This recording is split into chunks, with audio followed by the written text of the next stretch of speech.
Hello, hello. Okay, so this may not be absolutely perfect, as sometimes the iPad has a mind of its own, but we are going to give it a try. I did just record this whole thing for you once, and there was no sound. So we're going to try again and see what happens. Like I mentioned, we are going to be starting, rather than graphing systems of equations, we're going to be graphing systems of linear inequalities. So before we did that, I just wanted to give you guys a gentle reminder of how to solve linear inequalities and how to actually graph them, so that when we lean into tomorrow talking about solving systems of them, we'll start with the easy ones.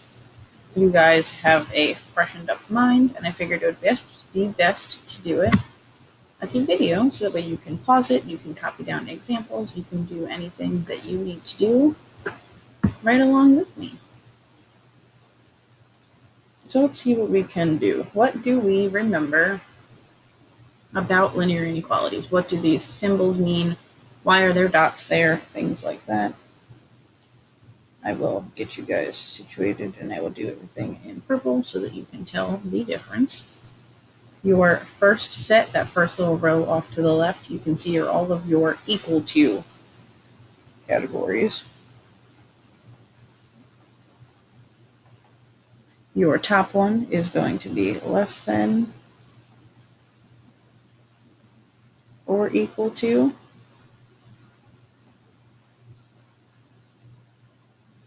Your second would be greater than or equal to.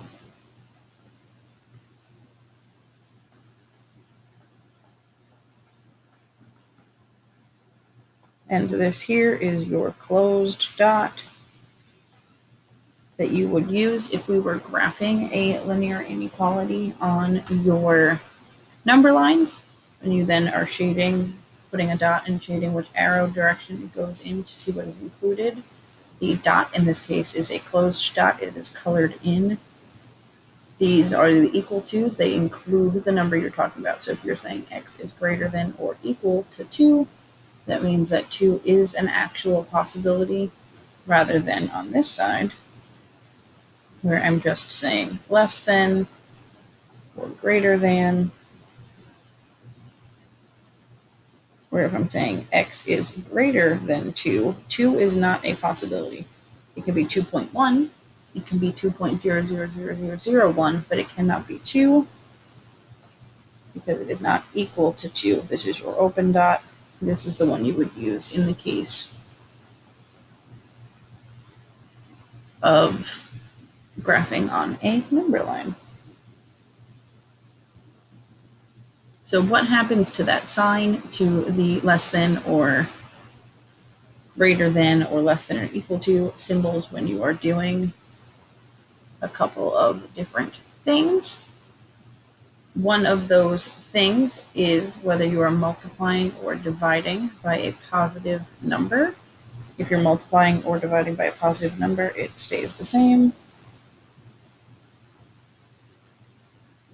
If you are multiplying or dividing by a negative number, however, the symbol will flip. The symbol flips to face the opposite direction. So if you were doing greater than or equal to, and you divided by a negative number, it will flip to be less than or equal to. Adding and subtracting by a positive number, as well as adding and subtracting by a negative number, it does stay the same.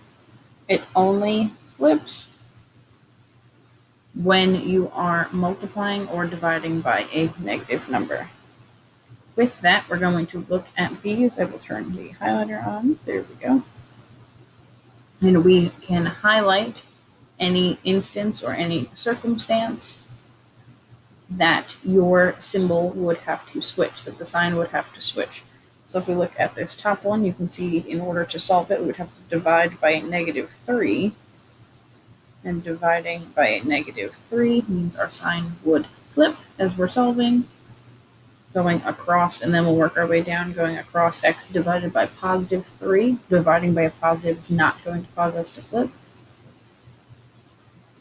x plus 7 in order to get the x isolated and moved over so that x is all by itself.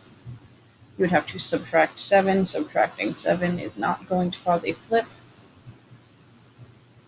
In order to solve this next one here, you are going to have to do plus 1.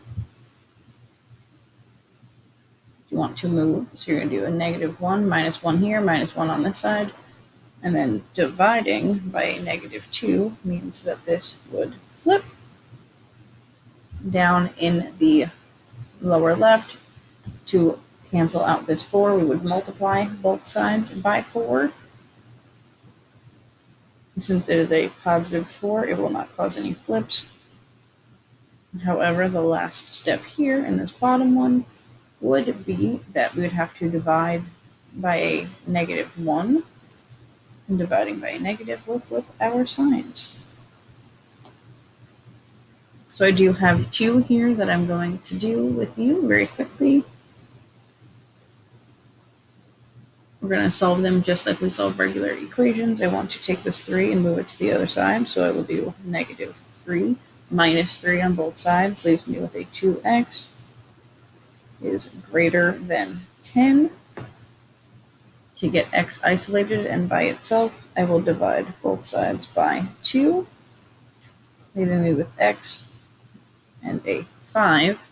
Now, because we divided by a positive, nothing happens to our sign, and it will stay the same. Our inequality stays at x is greater than 5.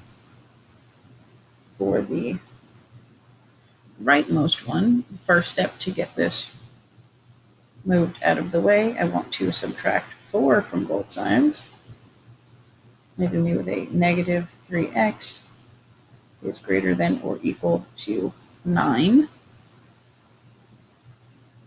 In order to solve, we need to divide by a negative 3 on both sides, leaving me with just x isolated on this side. 9 divided by negative 3 is a negative 3. And because you divided by a negative, the sign will flip and face the opposite direction. And it will now be less than or equal to negative 3. Because we divided by a negative, it will flip. In order to graph systems of linear equations and inequalities, we need to actually be able to graph just regular inequalities. So I'm going to do that with you first. The easiest method in order to do that is to make sure that you have a slope and a y-intercept, to have a y equals mx plus b situation, which was nicely written here, but as you can see, for some reason, now it is not. So it's the perks of your online teaching world. We're just going to hide them back under there. Nobody has to know. Your slope-intercept form, remember, for equations, looked like y equals mx plus b. For inequalities, it may look like y is less than mx plus b, y is greater than mx plus b. Those can be replaced, obviously, with the equals to versions. As well, it does not just have to be the greater than or less than symbol. And things that you need to know. Man, this really is just doing what it wants today. That's okay. If you are looking at a just greater than or less than symbol like we have up here, you are going to connect with a dashed line when you graph. And if you are looking at the equal to version, because it includes the number, we are going to connect with a solid line. Once again, I really don't know why this looks the way that it does. It was totally fine when I ran through this just the first time. However, it didn't have sound, so it's always something. Down at the bottom, you'll see if you have the greater than symbol or the greater than and equal to symbol. Because they are greater, you are going to shade above the line. And your less than, because they are less than, you'll shade below the line. So I'm going to just graph a couple of these with you. I will swap this back over to a black pen. Looking at your slope-intercept form, we can remember that this is our y-intercept and this is our slope. So we're going to go to -1 on the y-axis and put our first point at our y-intercept. Our slope tells us to go up 1, 2 over 1, 2, 3. And I will do it again just to make sure everything is all neat, tidy, and situated. Up 2 over 1, 2, 3. Now looking at our symbol here, we can see that it does not include the equal to symbol. It is just going to be a less than symbol. So we are going to connect with a dashed line.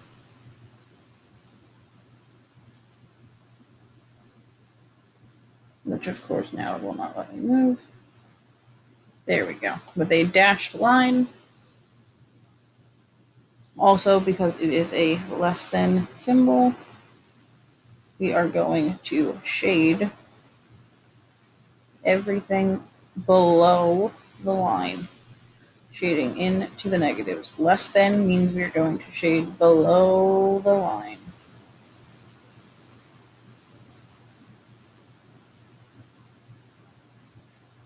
One more time, it asks this time, however, it says to solve for y first and then graph, because you are looking at not a y-intercept form or a slope-intercept form equation. So I'm going to move my 4x to both sides. 2y is going to be -4 plus 6.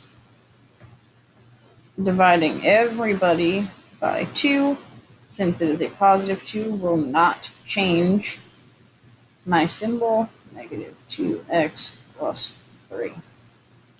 I can then come in, I'll leave it red for you guys, over to my y-intercept of 3, put my first point, and I can go down 1, 2 over 1, down 1, 2 over 1, and I can connect this.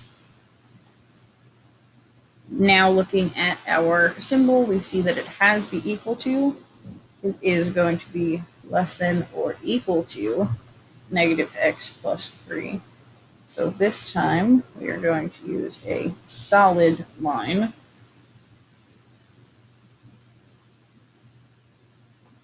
And once again, we are shading everything below the line, shading into the negatives.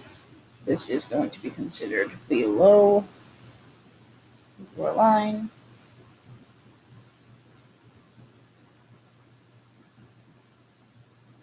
Like so. Now we know since it is a solid line, it does include the actual line in our graph. I want to go backwards with you guys really quick. And I give you a little graph here. So now we can write an equation. We know that we want it to be in y mx plus b form. We see that it has a solid line, so we know that it's going to have some kind of or equal to symbol, and we see it is shaded above the line, so we know that it's going to be greater than. Looking on our y-axis, we can see a point at +2, making our y-intercept plus 2. And then I can go from there. I will see with my slope that I go down 1, 2. And I go over 1, 2, 3, 4, making my slope -2 over 4. However, you guys know at this point in your high school career, we have to simplify. We'll make that -1/2 x plus 2 as our equation. We can check the facts. It does have an or equals to line, and it is solid. It is greater than, and it's shaded above, so that would be perfect. Our intercepts match, and if you check over down 1, over 1, 2, you will run, in fact, into the line. So what I want to do with you guys, I'm going to leave this here for you. These are the things that I want you to think about going forward. We're going to do some practice on this tomorrow, and we will look at some systems tomorrow. So I will see you then.